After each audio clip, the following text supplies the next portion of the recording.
सामान 100 बरस का, पल की खबर नहीं। आगा अपनी मौत से कोई बशर नहीं।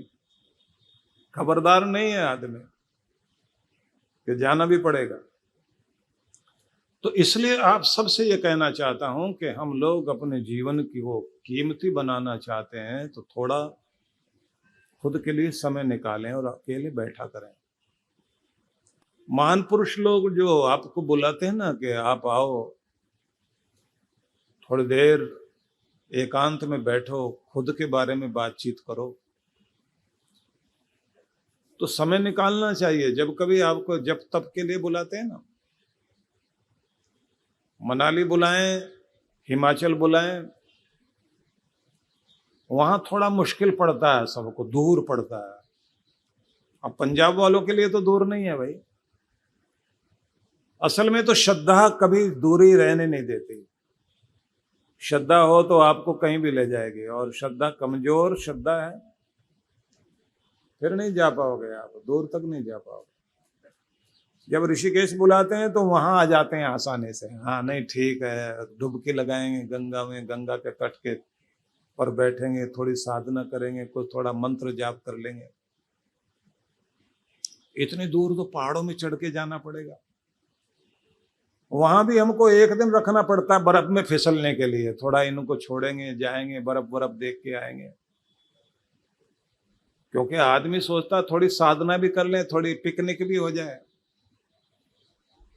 थोड़ा थोड़ा और भी कुछ। क्योंकि लोग पूछेंगे फिर गए थे तो क्या देखा वहां, बस वहीं बैठे रहे आंखें बंद करके।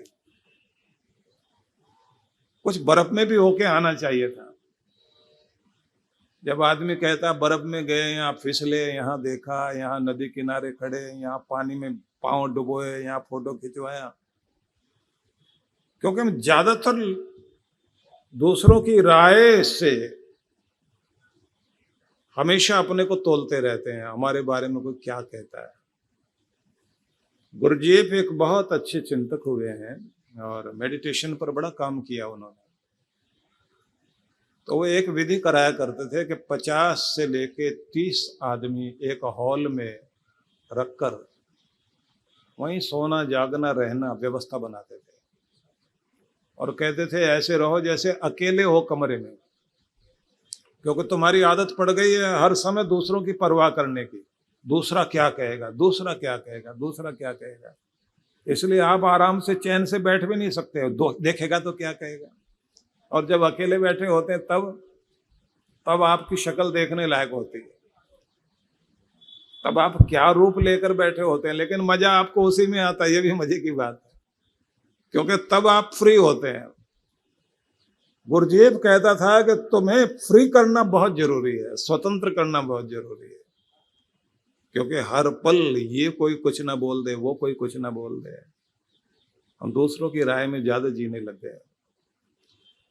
उस व्यक्ति ने एक प्रयोग बड़ा अद्भुत किया जो बच्चों के खेल में शामिल हो गया। वो खेल है कि खुद के ब्रेक को चेक करते रहो। खुद पर ब्रेक लगाना आना चाहिए ना हमको, कम लोगों को आता है ये। जब कहा जाता है ना कि गुस्सा हो गया बहुत, अब रुको, बहुत बोलना हो गया, चुप हो जाओ, बहुत टीवी हो गया, बंद करो, तो आदमी मान सके और खुद कंट्रोल कर सके अपने आप में, तो आसान बात नहीं है। जिसका ये ब्रेक अंदर से काम करता है ना, वो तुरंत तैयार हो जाएगा। तो उसके लिए उन्होंने एक प्रयोग अपने जितने भी साधक थे उन पर कराया, और गुरु लोग प्रयोग कराते हैं कि शिष्य अपने आप को छोड़ता है, गीली मिट्टी की तरह कर लेता है। जैसे कुम्हार की मिट्टी होती है ना, उसको इतना लचीला बनाए रखना पड़ता है कि जिधर मोड़ना चाहे मुड़ जाए, और जो मुड़ना ना चाहे तो उस समय फिर बड़ी समस्या होती है। फौज में भी नियम यही है, जैसा ऑर्डर दिया वैसा पालन करे, और अगर कोई अड़ियल आ जाए तब बड़ी समस्या होती है। ऐसा एक अड़ियल आदमी पहुंच गया, भर्ती हुई, जब उसे कहा दाएं घूम, बाएं घूम, आगे चल, पीछे मुड़, तो सब तो मुड़ते रहे लेकिन वो वहीं का वहीं खड़ा। जब उससे कहा कि तुम्हें आगे चलने के लिए कहा, चले क्यों नहीं, और जब कहा पीछे मुड़ और आगे चल कहा तब भी नहीं चले।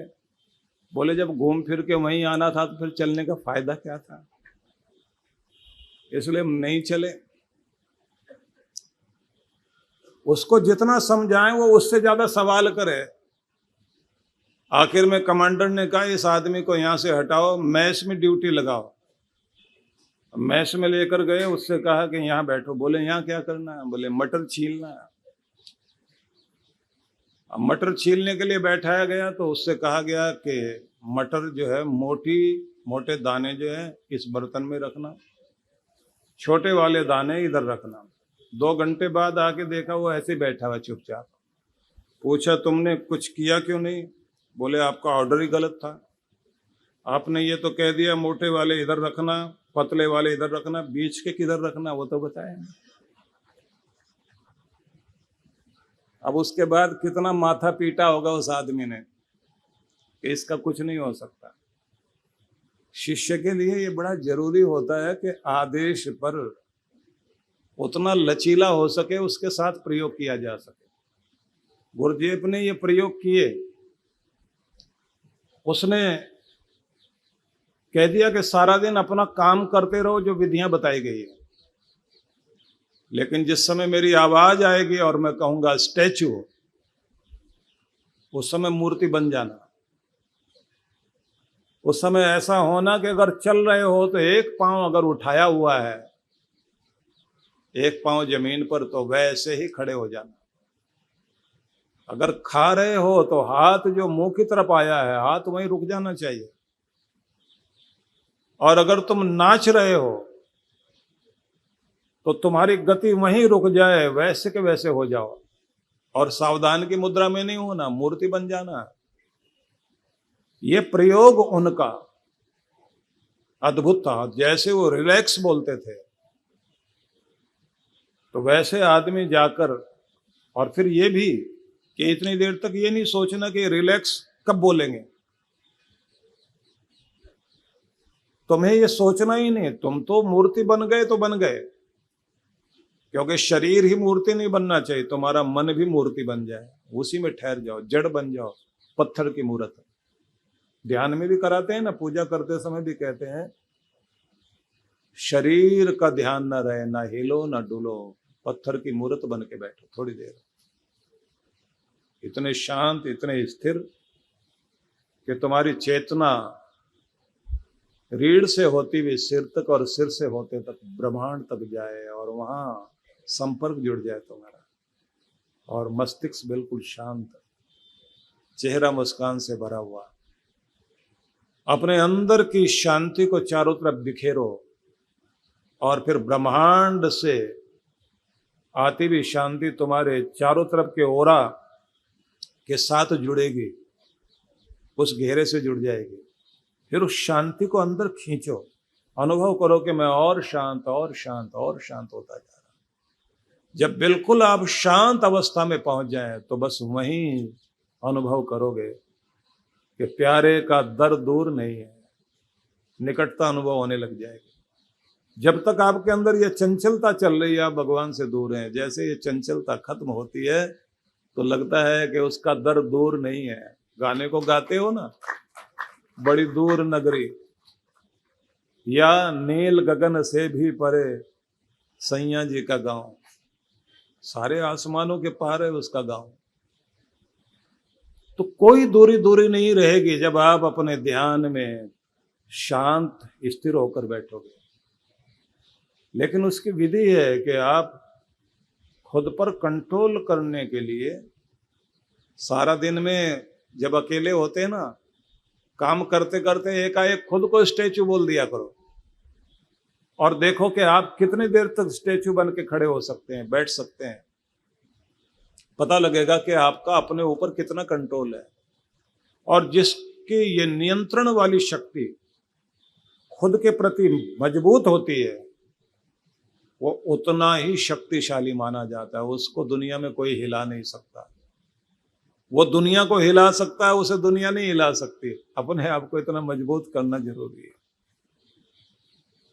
तो ये प्रयोग करने होते हैं। इसी तरह का आपका प्रयोग है ना, जो आप उपवास करते हैं।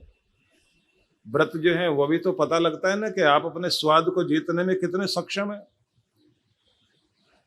आप अपने जीभ के स्वाद को, और मजा तो तब आता है कि जब सबकी पसंद का भोजन बनाती हुई महिला और उनको परोसे और खाता हुआ देखने के बाद भी खुद को शांत रखे।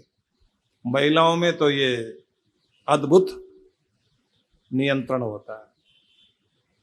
करवा चौथ वाले दिन तो ज्यादा ही होता है, पानी भी नहीं पीना, सबके लिए खाना दिया जा रहा है, खिला भी रहे हैं। मुश्किल होता है। इंडोनेशिया से एक बच्चा हमारे पास आया हुआ था, जब लंगर दिया बांटा जा रहा था, उसको भी जोश चढ़ा कि मैं भी बांटता हूं। तो जैसे ही वो बांटने लगा तो 3 या 4 लोगों तक ही बांट पाया था। 5वीं बार तो खुद ही बैठ गया खाने, उसी को पकड़ के। बोले अपने बस का नहीं है, कंट्रोल ही नहीं हो पा रहा, क्योंकि हलवे की सुगंध, खीर की सुगंध, जिस चीज को भी बांट रहा था उसी को लेके बैठ गया वहीं खाने। और सबने डांटा, ये क्या कर रहे हो? बोले कंट्रोल ही नहीं हो पा रहा। जो खुद भूखा रहकर दूसरे को खिलाकर और उनकी मुस्कान देखकर मुस्कुराए और ये कहे कि अच्छी चीज बनी, इसका मतलब सब लोग खुश हैं, पता लगता है कि कंट्रोल करने की ताकत है ना। ये बड़प्पन है आपका।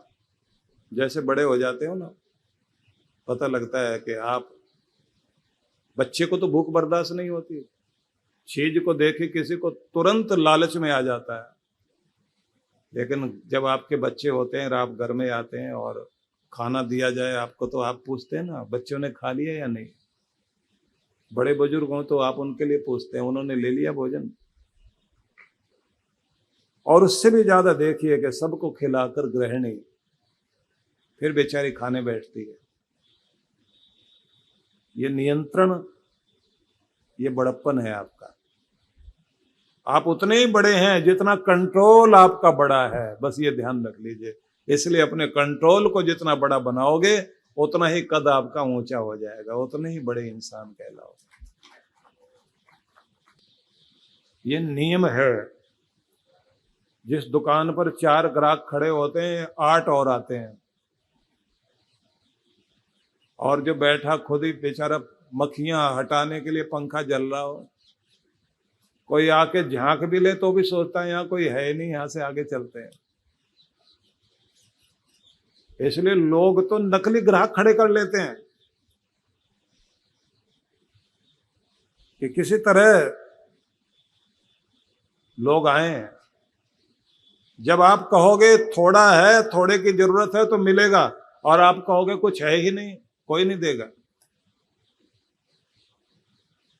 तो इसलिए दिमाग का कटोरा खाली मत रखो। भिखारी भी भीख मांगने जाता है, कटोरे में पहले खुद ही पैसे डालता, तब लोग डालते हैं, नहीं तो कटोरे में कोई नहीं डालेगा। इसलिए किसी भिखारी का खाली कटोरा नहीं दिखाई देगा, ये ध्यान रख लेना। तो कहो कि मेरे पास है, मैं ठीक हूं, मैं खुश हूं, भगवान ने दिया और भी दे रहा है, और मैं समृद्धि की तरफ बढ़ रहा हूं। ये दूसरा नियम याद रख लेना। इसको फिर दिमाग में घुमाओ, आंखें बंद करो, याद करो, कागज पे भी नोट करो। अब फिर आगे बढ़ते हैं, क्योंकि कुछ यहीं याद करा के जाऊंगा, फिर आगे जब मौका मिलेगा, मुझे खुद पता नहीं मैं कब यहाँ आ पाऊंगा, लेकिन इतना जरूर करना चाहता हूं कि जब मैं जाऊं तो आपके पास कुछ तो याद रह जाए, और आपके चेहरे पर मुस्कुराहट आएगी और खुशी आएगी घर में। उस मुस्कुराहट का प्रभाव मेरे तक पहुंचेगा जरूर। मुझे आपके मुस्कुराते हुए चेहरे याद आएंगे ना, मुझे अच्छा लगेगा कि लुधियाना खुशहाल दिखाई दे रहा है। वो प्यारे लोग जो आए थे उनको कुछ मिला। तब तीसरी बात याद करनी है आपको, मानसिक शांति। ये एक दौलत है जिसके लिए आप मानसिक शांति का हर दिन अभ्यास करेंगे, प्रैक्टिस करोगे।